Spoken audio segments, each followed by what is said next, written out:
Ulun ora ngerti. Tabok.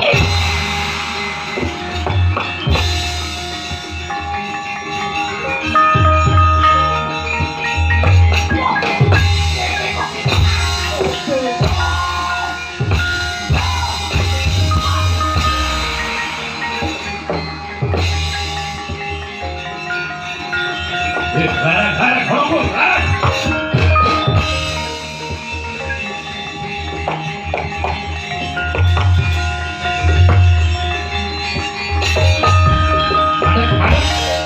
Kowe anake sapa, Cuk?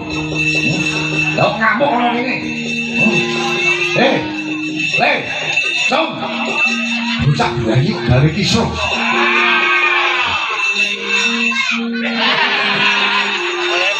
Jeneng kuwi sanggeni. Sapa? Kuwi sanggeni. Kuwi sanggeni. Iya. Kowe apa dewa? Dewa. Dewa sapa? Bathara Brahma. Kuwi kebeneran mo, Brahma.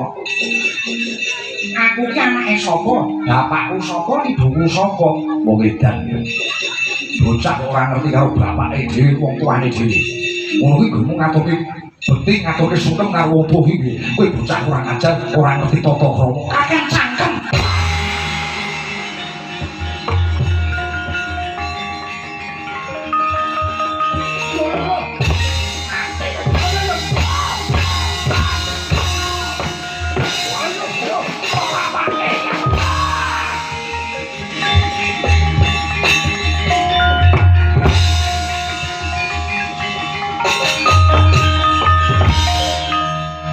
Iki dewa apa barongan? Dewa nek. Dewa gagah ngene padake barongan. Aku ora rombongane Guntur Seto nek aku. Wiyane bagus-bagus lah kok mengengeh dhewe. Dewa sapa iki? Bathara Yama Dipati. Dewa sing jabel nyawa karo jabel utang. Yen kowe gawe kisruh gawe gitu ana kene tak jabut nyawamu jabel nyawamu modal. Oh kowe to. Sing tukang jabel nyawa. Heeh. Iya kok. Aku kok pateni kok jabel nyawaku monggo. Ning aku arep takon. Takon apa? Bapakku ki sapa?